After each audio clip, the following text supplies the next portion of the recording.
Mitra bisnis sekalian, kembali kita dalam bertemu kembali dalam Business Wisdom Podcast.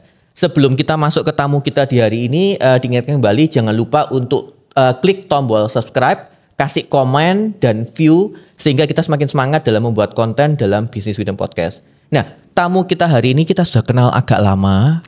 Namanya agak unik gini ya, Armando Wonua. Saat ini posisinya adalah sebagai founder dan CEO dari Sparkling In Indonesia. Betul.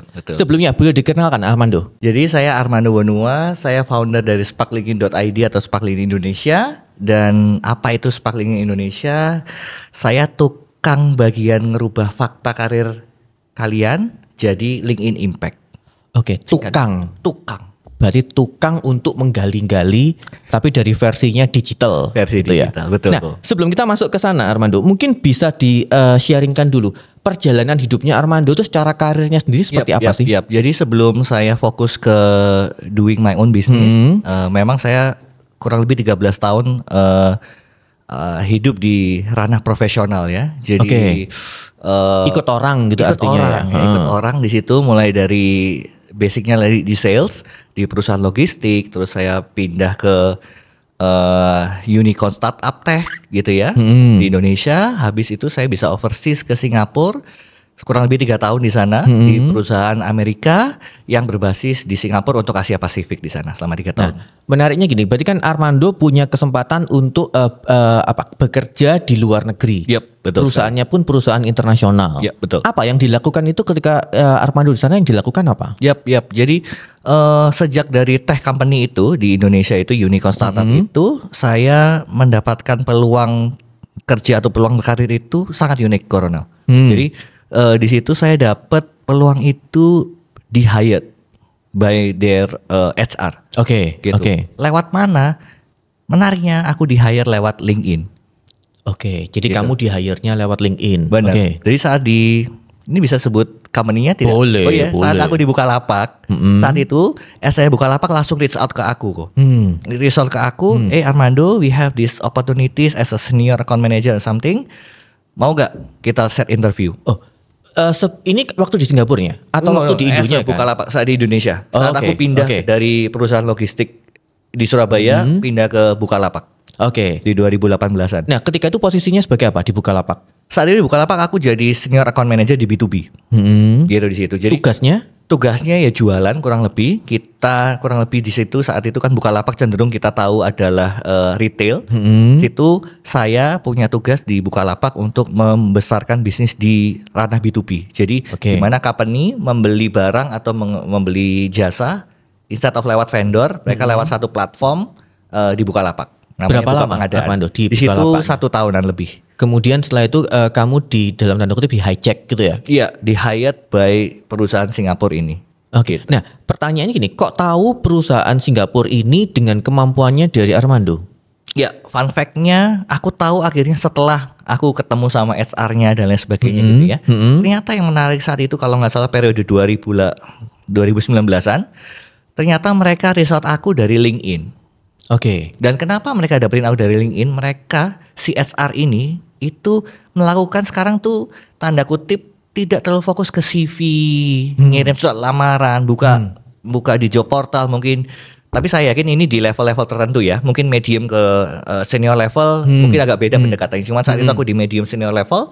Saat itu mereka reach out aku headhunting gitu ya, bahasanya headhunting lewat profile LinkedIn. Jadi mereka benar-benar background checking kira-kira kebutuhan mereka, misalnya perusahaan dari perusahaan mana, teknologi, backgroundnya apa, sales, punya bisnis yang kayak gimana di situ. Nah, dari situ mereka reach out aku langsung tanpa aku applying. Artinya Armando update untuk profiling di LinkedIn-nya itu selalu kamu update terus kayak gitu? Iya, fun fact-nya saat itu aku mengupdate profile LinkedIn aku bukan karena aku pengen pengen branding by accident. Kenapa? Karena aku agak capek kalau saat interview ngecekin aku tuh kerjanya apa aja gitu ya. Saat itu aku bingung mau nyatet itu semua, aku pelatihan di mana aja, dapat sertifikat, seminar. Jadi dimasukkan aja secara digital. Dimasukin biar gak lupa dan cepat aku bisa lihat, nggak perlu scroll. Sekarang ini skill set baru 2025 kan scroll WA group. Itu saat itu belum ada scroll WA group. Jadi aku masukin di LinkedIn. Artinya gini, berarti Armando sudah mulai mengaktifkan LinkedIn-nya itu mulai tahun kapan, Armando? Periode 2016-2017. Oh, lumayan lama ya berarti memang. Yep. Nah, kemudian setelah itu masuk ke Gartner Masuk Singapura. saat itu ke Gartner Singapura. Waktu itu posisinya sebagai apa? Saat itu aku account director untuk Indonesia. Jadi secara role adalah aku melakukan business development Gartner di area Indonesia. Saat itu lebih spesifik aku segmennya macam-macam, ada telcos, ada high enterprise dan sebagainya di situ. Tapi basicnya adalah sales management. Menariknya gini Armando, kita ngerti lah bahwa kerja di luar negeri dengan posisi sebagai sesuatu kan itu bukan cuma posisi sebagai apa ya tenaga kerja yang di bawah, tapi kan sudah punya posisi sebagai leader. Tiba-tiba memutuskan untuk kembali ke Indonesia. Apa yang menyebabkan itu Armando? Oke. Pertanyaan yang menarik Ronald. Jadi ada beberapa faktor memang saat itu. Yang pertama adalah terkait keluarga. Walaupun saat itu istri sama anak-anak pada di sana semua. Cuman karena ada pilihan kami bahwa basic pendidikan anak-anak kayaknya harus ada di Indonesia dulu gitu. Baru nanti kalau memang di SMA atau higher education baru yuk gas keluar. Nah padahal kan enak tuh kerja di Singapura. Bayarannya berarti dolar kan sudah kan? Dolar koko, dolar. Nah, tahun berapa akhirnya memutuskan kembali ke Indonesia? Saat itu 2021. Oh, malah tidak. Oh, waktu pandemi. Berarti pandemi masih prosesnya. Pandemi masih proses-prosesnya. Momentumnya yang paling aku ingat adalah G20. G20 di Bali. Jadi itu momen yang tak ingat ya. Aku tidak tahu tuh spesifik itu kapan. Pokoknya G20 di Bali itu momentumnya saat itu. Karena gini, ketika saya tahu bahwa Armando memutuskan kembali ke Indonesia, pikiran saya kira-kira umumnya orang-orang berpikir kita apa? Apa? Ya ampun, agak dodong-dodong gimana ya? Sudah punya pekerjaan, waktu itu kan pandemi masih terjadi loh berarti. Benar. Ada pandemi terjadi. Terus tiba-tiba kan ketika itu Armando sharing bahwa ternyata punya bisnis yang akan dijalankan. Startup berarti mulai. Benar. Boleh di-sharingkan dulu apa? Oke, jadi saat itu banyak sekali pertimbangan memutuskan akhirnya aku left the company di sana. Aku move akhirnya saat itu kita memilih mau kemana nih awalnya. Yang pasti yang pertama kita doing our own business sama istri gitu ya. Pertanyaan pertama ini yang serunya ya. Serunya habis dapat dolar banyak. Nah, itu. Isok milih ternyata kok. Isok milih mau kemana. Saat itu kita pilih kita mau ke kota mana. Saat itu akhirnya kita decide untuk kita move ke Bali. Ke Bali. Akhirnya dari Singapura kita langsung pindah ke Bali. Tujuannya pengennya slow living gue.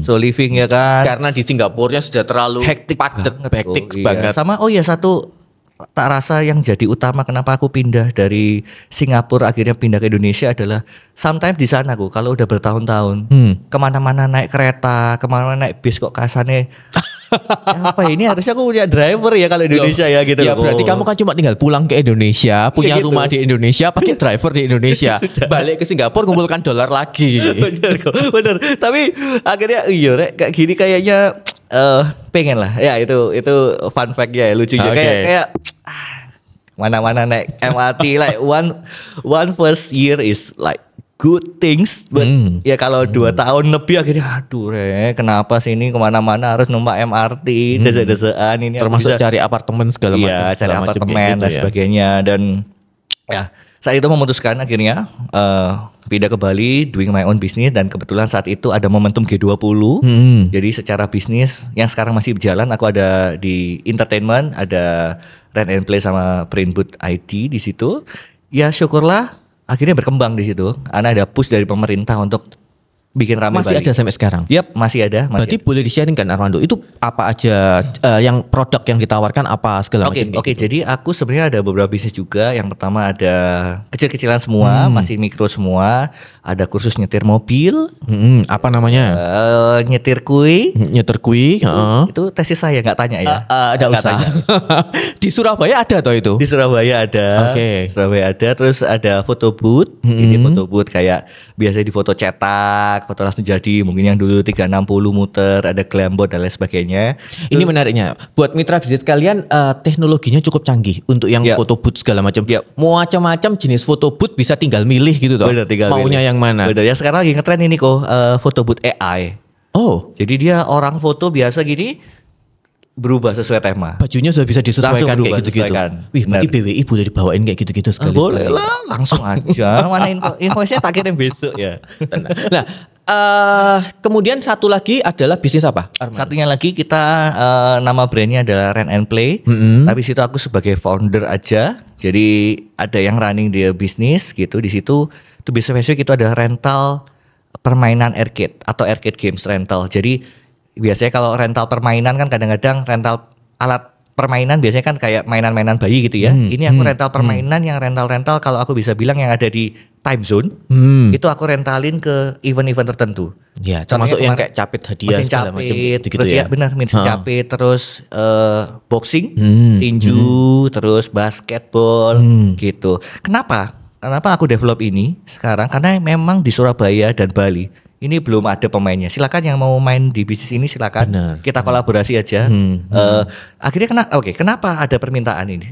Yang terakhir nih yang baru ini lucu alatnya kok. Screameter. Oh Jadi, iya. kalau yang di Singapura itu biasanya kita aman ya nyebut brandnya McDonald's itu kan. Orang ting langsung dapat es krim gratis. Nah, itu aku juga punya. Jadi tapi itu keren loh Armando, karena gini, kalau secara perilaku konsumennya ya, kadang-kadang ketika kita pakai alat itu, orang tuh kadang-kadang nggak kepikiran sama produknya, hanya pikir tertarik untuk nyoba produknya, akhirnya tanpa disadari dia beli.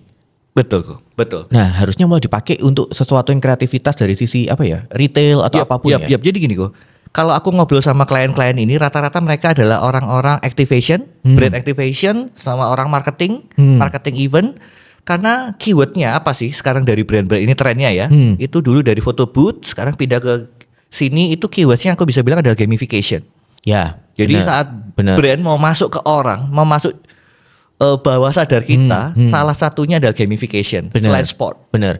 Makanya trainingnya kita pun part gamification-nya pun selalu diprogreskan terus, dikembangkan terus kayak gitu. Bener-bener kayak BWI juga kan, aku suka ikut pelatihannya juga, sebenarnya juga gamifikasinya dimainin karena biar kita nggak sadar bahwa kita sedang dilatih, kita sedang dirasuki oleh brand tersebut, gitu. Jadi ya kayak gitu.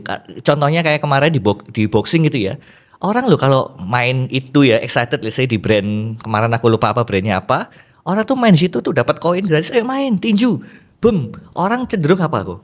Ngerekam. Iya.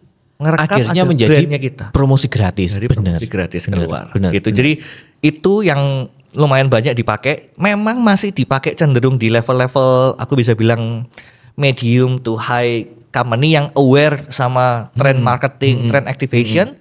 Tapi sebenarnya sih nggak menutup kemungkinan kok. Surabaya, brand-brand lokal Surabaya pun lumayan sering lah. Minimal di yang tidak terlalu premium lah produk-produknya kayak gitu. Nah, cara kontaknya berarti gimana tuh kalau untuk sektor bisnis yang ini? Oh, yang lain cenderung bisa lewat Instagram aja kok. Instagram apa Instagramnya? printboot_id. printboot_id. rentandplay.id.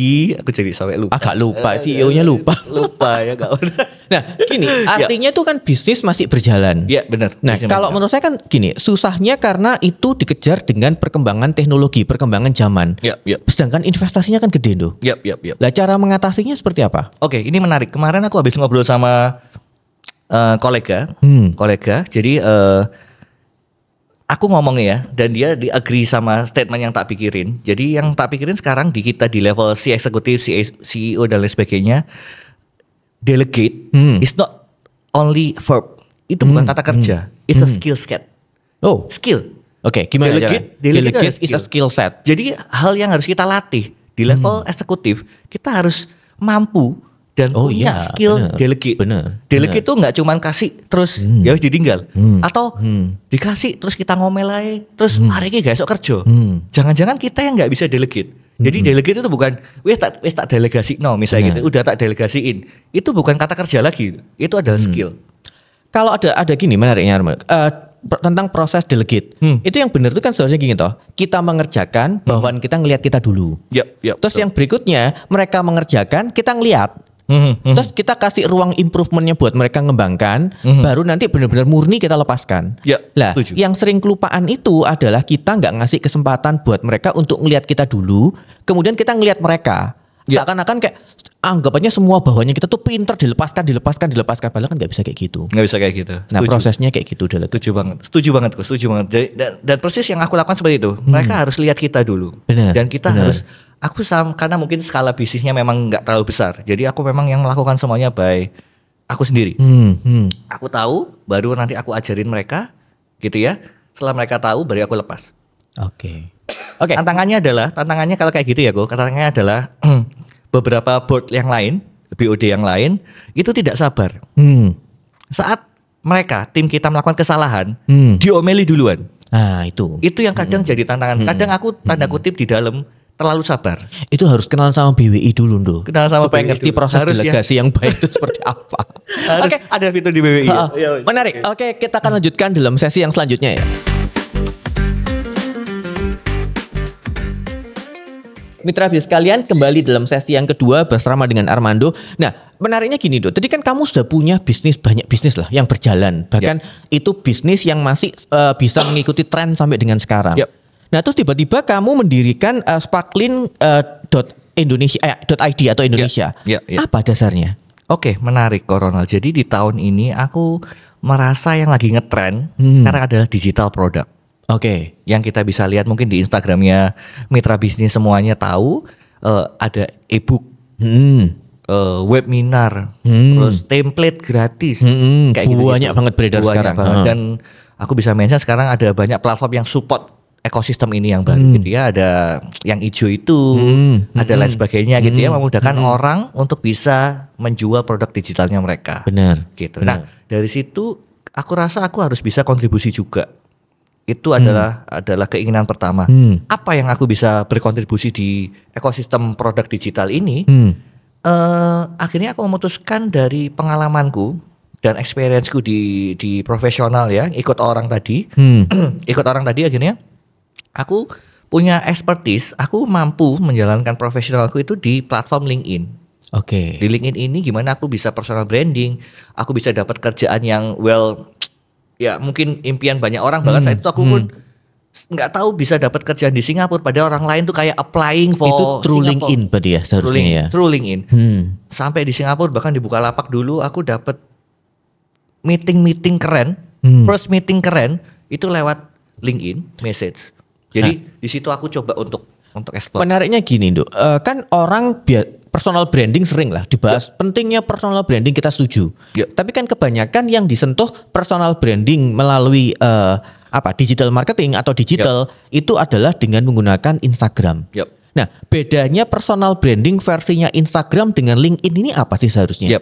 Kalau kita tarik garis merahnya adalah perbedaannya adalah di LinkedIn personal brandingnya adalah spesifik untuk profesional.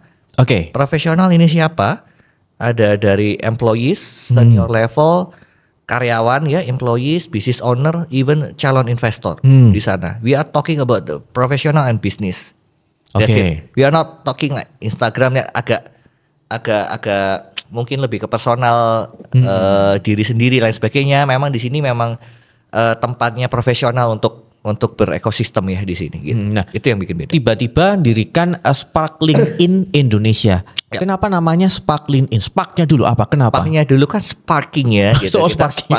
LinkedIn ya biar orang kalau pronounce-nya LinkedIn spesifik gitu. Jadi di situ akhirnya kita putuskan namanya sih nggak ada gimana-gimana amat. Namanya memang nggak ada godok-godok lama. Pokoknya judul itu kan biasanya dari masalahnya dulu, judulnya belakangan biar gampang ya. Benar. Judul mah judul aja. Yang penting value-nya ya. Benar. Setuju. Jadi judulnya wis itu kalau kita flashback ketika kamu nulis penelitian terus saya bilang, "Nggak usah bingung judulnya dulu, yang penting isinya dulu" gitu toh. Ini mentor saya memang ya. Saya enggak usah bingung lewat judul. Ya gini, Dok.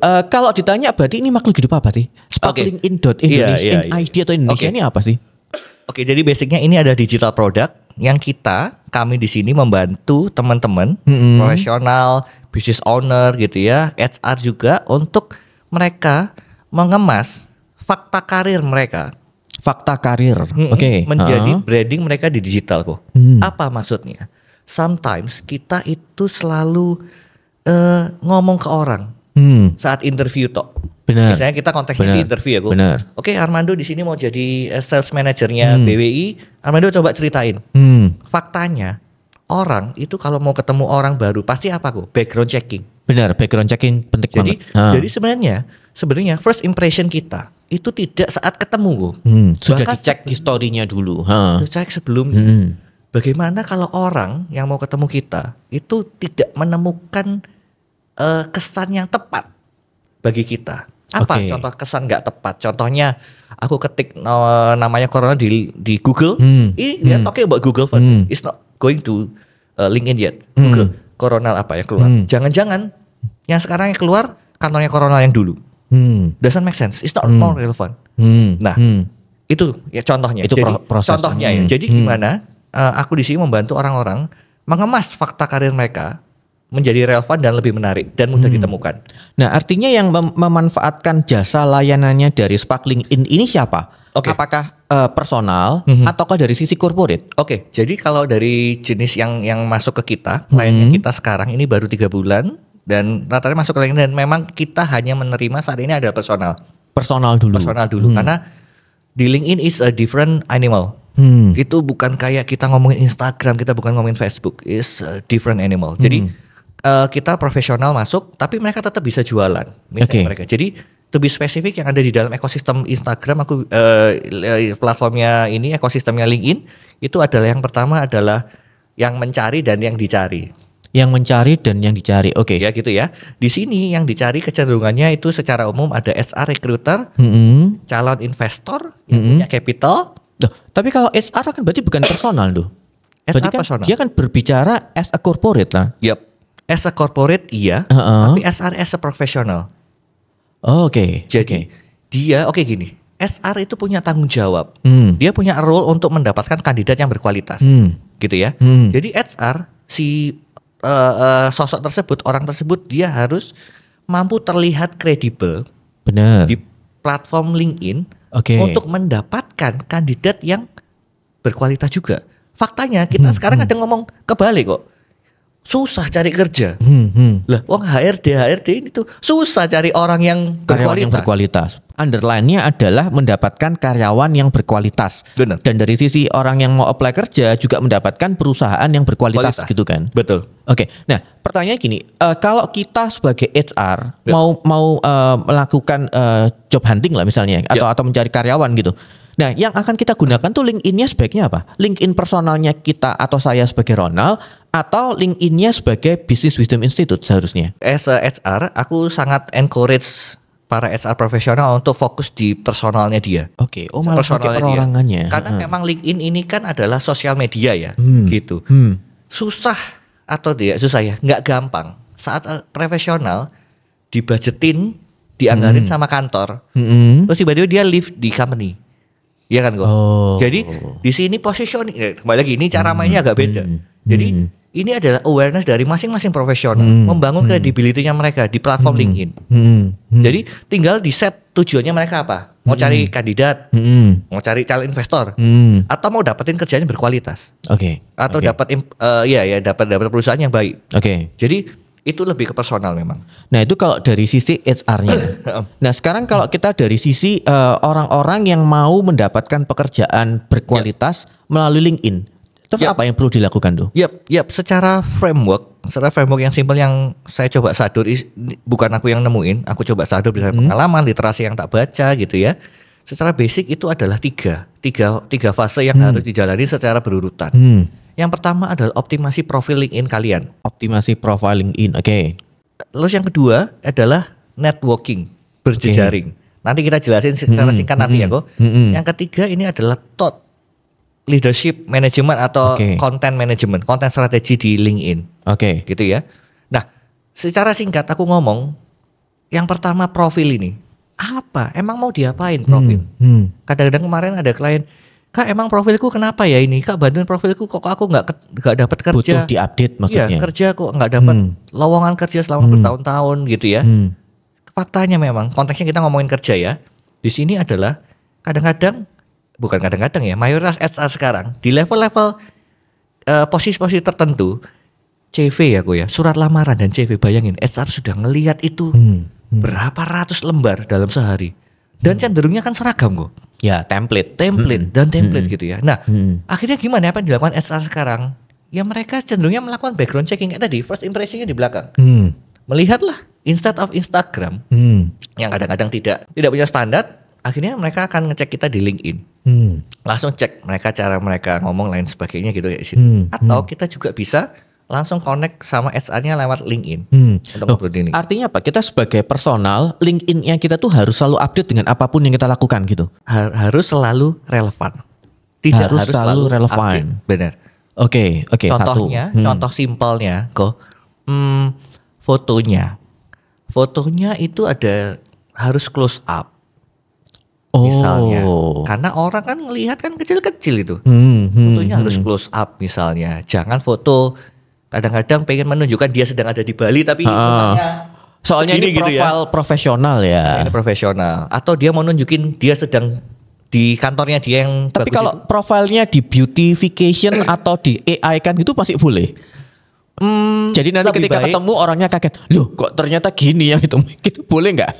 Ada, tapi ya gak apa-apa aja. Aku sih lebih prefer yang asli original ya? aja lah. Agak lama gak apa-apa. Profilku agak lama ya. Profilku yang saat foto-foto yang lalu. Aku harus waktunya berfoto sekarang. Cuman belum ada waktu untuk foto. Tapi intinya fotonya close up. Contohnya itu. Terus yang penting berikutnya lagi kadang ini. Headline. Headline kadang-kadang. Ini tantangannya kadang-kadang gini. Ada 2. Ini masih aman ya, kita ngobrol aja. Jadi yang pertama ada tantangan di fresh graduate sama professional level medium, high level profesional. Anak-anak fresh graduate itu di LinkedIn kadang-kadang bingung nulis headline-nya apa. Mesti tulisannya fresh graduated at university apa. Lah harusnya apa yang ditulis? Tulislah impact yang kalian sudah lakukan selama di kampus. Atau kalian I am passionate with ini. Bukan karena kan memang benar kan pencapaian tertingginya dia adalah fresh graduate from some campus gitu kan. Iya. Nah, itu kan pencapaian tertinggi harusnya, tapi malah nggak boleh seharusnya gitu. Itu pencapaian tertinggi bagi siapa kok? Bagi dia, benar. HR harus benar-benar lihat, kita harus dapetin interest dari HR. Itu kan sudah ada di CV kok. Cuma gini gitu. Saya itu agak gimana ya kok saya sempat ngeliat di Instagram gitu ya. Ada yang bikin video rekaman calon karyawan dengan HR. Oke. Lah kok sodok-sodok keterlaluan gitu. Misalnya gini tanya, backgroundmu apa? Terus tiba-tiba dia secara interviewnya online gitu kan. Yeah. Diganti pakai backgroundnya. Oh saya cuma punya background ini. Terus dia, bukan maksudnya background pendidikan. Apakah itu separah itu ke generasi kita? Seharusnya kan gak gitu-gitu juga ya harusnya. Bener. Aku punya pandangan yang ada di itu tuh cuman puncak gunung es aja kok. Gila. Yang aku dapetin di lapangan kok. Anak-anak let's say 2000s ya. Born in 2000s ini gila. Gen Z lah ya. Gen Z ini. Gen Z kok kayaknya kok agak negatif. Aku born in 2000s ya. Ini luar biasa mereka. I'm learning more from them. I mean my team is Gen Z. Dan kadang-kadang kita ini kadang-kadang mesti langsung menjudge mereka itu salah. Kadang-kadang tuh kita yang salah loh. Kita itu salah kadang-kadang tapi kadang-kadang kita ini over 30s ini 30s ya kita ya. 30s ini tuh kadang-kadang gak sabaran untuk denger mereka tuh mau ngomong apa. Terus kayak merasa bahwa kan pengalamanku menyatakan kayak gini. Benar. Padahal Gen Z punya pola pikirnya sendiri. Punya pikirnya sendiri. Jadi aku selalu sabar, termasuk yang sabar. Jadi silakan yang mau internship di tempat saya boleh silakan. Semuanya pada bangga. Bikin happy. Aku juga employer branding ini kok. Biar yang jualan sendiri. Aku lebih employer branding sini. Yuk, boleh internship di tempatku. Jadi ini gini. Kadang leader itu nggak tahan sama statement anehnya. Bener. 2000s ini. Solusinya adalah kita seharusnya berpikir dulu kalau kita nggak paham artinya mikir dulu maksudnya itu apa. Kenapa kok kamu kayak gini? Kenapa kok? Loh Pak, ini kita kayaknya nggak perlu. Contohnya kemarin aku, Pak ini kayaknya headline kayak gini kayaknya nggak pas deh. Hah? Kan itu dari aku ya ceritanya. Loh maksudmu apa? Kira-kira kayak apa? Loh kok soalnya kan dia ini kayak gini. Soalnya dia kayak gini. Oh iya masuk akal yuk gas bungkus yang itu. Loh, kalau kita mikirnya positif, kita mau berpikiran terbuka, kita kan bisa nerima maksudnya dia itu apa. Exactly kok. Tapi kan kebanyakan bahwa kamu tuh loh nggak tahu apa-apa kayak gitu. Saya dulu sudah di sini 20 tahun kayak gitu-gitu. Susahnya kayak gitu. Bener. Aku setuju banget kok. Apalagi konteksnya di konten marketing ya. Konten Instagram, TikTok. Gila. Aku harus butuh bantuan mereka banget. Aku punya idenya. Cuman tuh mereka menerjemahkan itu jadi bahasa konten itu luar biasa kok. Oke. Menarik banget tuh. Kita akan lanjut ke sesi yang selanjutnya ya. Yep.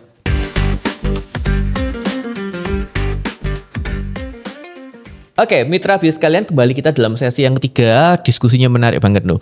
Tadi kan kita sudah tentang optimasi dari profile. Yep. Yang kedua adalah networking gitu ya. Ini apa? Prosesnya apa maksudnya? Oke, networking secara umum kami akan membantu. Kita di sini akan bantuin mitra bisnis yang memang masuk karena gini, profil sudah bagus.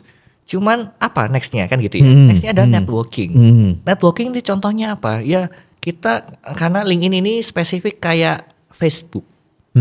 Jadi nggak kayak follow, nggak kayak Instagram kita follow orangnya nggak follow kita nggak apa-apa.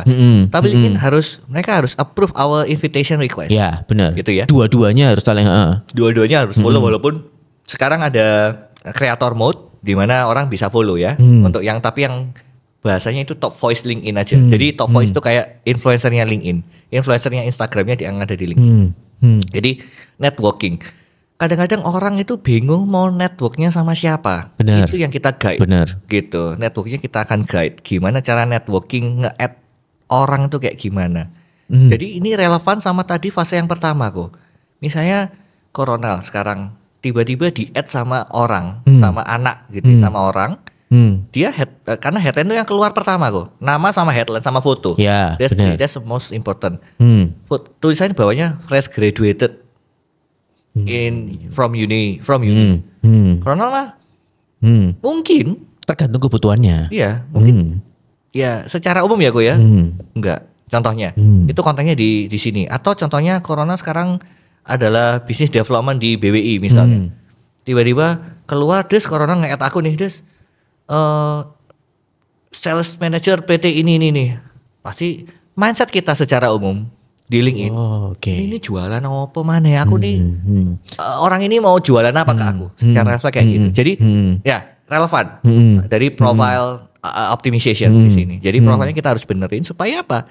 Connect sama orang itu ya networkingnya santai bisa dapat optimal. Networking itu artinya kita mencari.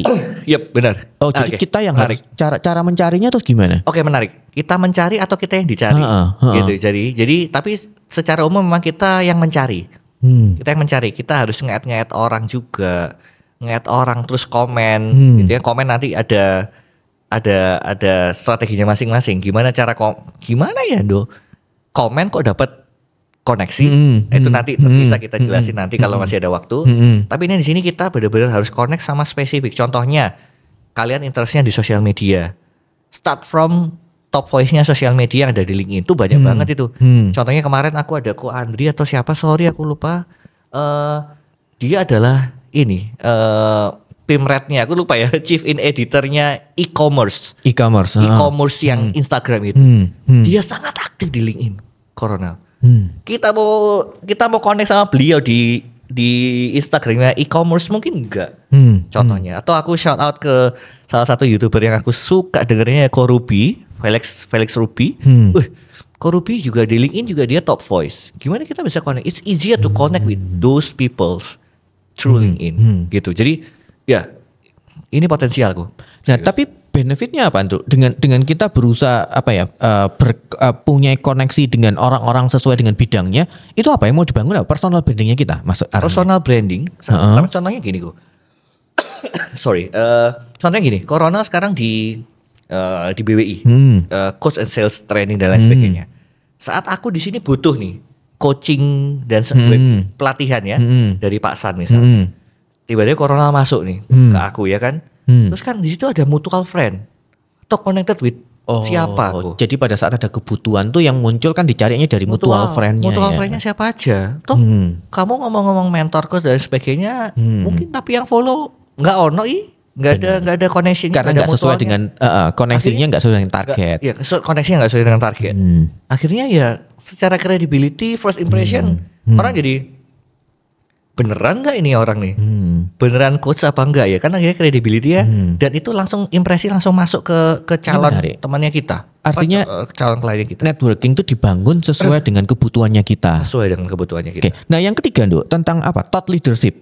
Thought leadership ini adalah spesifik memang layanan kami ya kok. Layanan kami memang spesifik di senior level person. Di mana mereka memang butuh thought leadership management. Artinya apa? Mereka mampu menuangkan ide mereka, pikiran mereka di dalam LinkedIn untuk memantik. Contohnya apa? Itu. Contohnya adalah sekarang, let's say VPs di banks. Apalagi branding yang mereka butuhkan selain thought management. Statementnya mereka, ide pikiran mereka. Untuk mereka tuangkan Itu pun di situ. kamu sampai ke sana jasa anunya. Yes. Jadi Tapi itu memang harus due diligence ya yang premium service ini. Jadi artinya apa aja, Dok? Kalau fitur atau layanan yang diberikan tuh kalau spesifiknya apa aja berarti? Oke, spesifik memang tadi ada profile optimization, networking, terus ada one-on-one expert sama saya. One-on-one expert tuh berarti artinya Nanti konsultasi langsung by Oke. online sama saya. Nanti topiknya bisa share dulu ke customer service. Topiknya apakah kita cover atau enggak, spesifik di LinkedIn ya.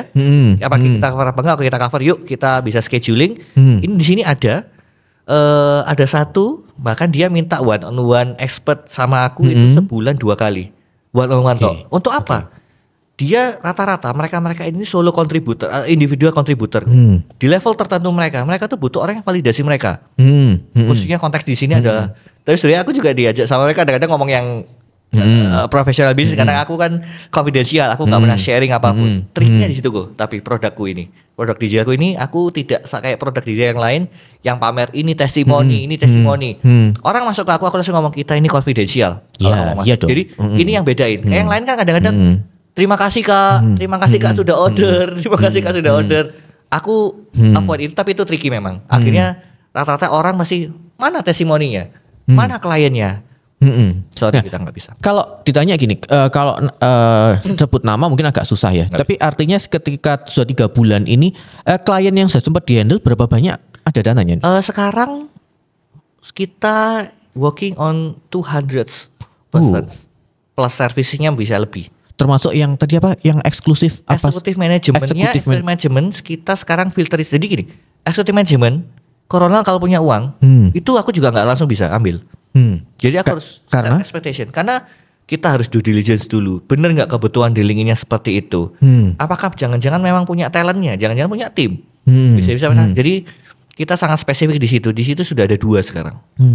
2. Oke, artinya kan kayak kamu bertindak sebagai konsultannya, tapi untuk di LinkedIn-nya corporate personal kayak gitu-gitu ya. Jadi kalau bahasa mereka yang klaim, bukan aku yang klaim, aku tuh adalah LinkedIn advisor-nya mereka. LinkedIn advisor. Jadi instead of mereka, karena gini, agak canggung bapak-bapak ini posting story di Instagram, gitu ya kok ya.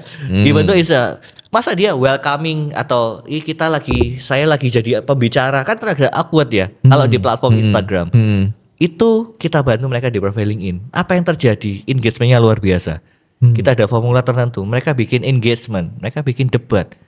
Bapaknya ngasih pikiran dia terkait topik-topik unik ya. Contohnya ini aku kemarin lagi handle yang executive management ada di ini kasusnya nggak apa-apa ya kita share ya. Boleh. Kasusnya Evi Sherry.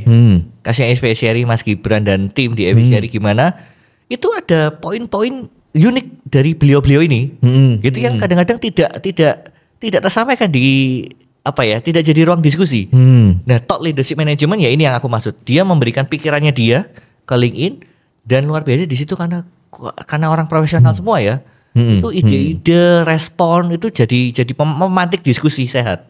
Oke. Ya ini menurut saya menarik sih. Cuma gini Dok, pertanyaannya gini, kapan kita merasa bahwa kita butuh untuk melakukan konsultasi atau semakin mengembangkan personal brandingnya kita di LinkedIn? Oke, saat kapan ya? Pertanyaan kalau kapan? Kalau aku kembali lagi, kemarin saat masuk, aku selalu menanyakan ke calon klien atau calon prospek mereka.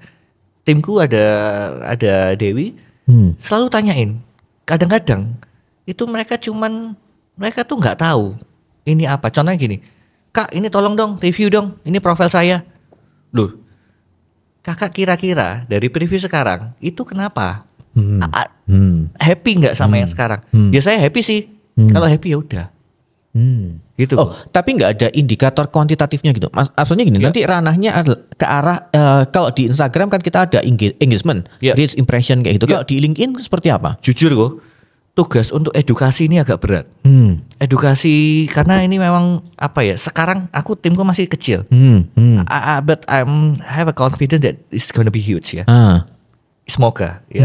Amin. Tapi gini, tapi saat ini untuk aku melakukan edukasi kayak gitu, kalau mereka memang tidak tertrigger, mereka merasa itu baik-baik saja, mereka tidak sakit. Ya kenapa aku harus klaim sakitnya apa? Jadi kayak aku sekarang pendekatanku adalah aku kayak dokter. Kayak aku ke dokter. Jadi Corona masuk, Dok, yang ini produknya, misalnya aku datang ke Corona sebagai aku ya. Pak Ronald, yang eksekutif manajemen ini apa? Yang ini tuh apa? Loh, aku ini dokter. Kamu tuh kenapa? Jangan tanya ini. Kadang-kadang mereka tuh, kadang-kadang karena mereka nggak tahu dan kadang-kadang tuh tujuannya beda. Kadang-kadang mereka ini apa? Ini apa? Oh gitu kok mahal ya? Jadi aku sekarang artinya kapan saat kalian merasa ada yang aneh di profiling atau ada apa lagi? Yuk Tapi kita bisa discuss. gini ya, Dok. Kalau saya sih mungkin agak beda. Harusnya kalau personal branding bukannya mulai dilakukan sedini mungkin ya. Oke, setuju. Jadi kalau pertanyaan kapan mulainya, itu memang harus sedini mungkin. Iya, Memang. Tapi memang kadang-kadang mereka yang masuk ke kita tuh mereka, aku paket yang cocok apa? Aku ini bantu apa? Kalau kamu nggak aware sama ini penting, Iya. kamu Karena ada rasa kadang-kadang yang kurang. datang ke kamu nggak ngerti kebutuhannya mereka pun Bener. apa. Kadang-kadang mereka nggak butuh apa, tapi kadang mereka biasanya yang kayak gini tuh yang mereka merasa butuh, sebenarnya mereka butuh validasi sih seperti gitu. Tapi kalau konteksnya untuk teman-teman sekarang, kalau ini aku kasih tips ya untuk kerjain ini, kerjain sejak semester 1 Bener. kuliah. Bener. Itu sweet spotnya di situ. Karena kemarin aku ngerjain anak-anak SMA masih belum mateng, belum pas. Karena kayak yang tadi Armando bilang, Dok, saya setuju sih. Update LinkedIn itu, update profilnya kita itu kan semakin memudahkan pekerjaannya kita. Iya, betul. Orang tahu kredibilitasnya kita, tahu kompetensinya kita, dan kita nggak lupa toh. Nggak lupa. Kalau betul.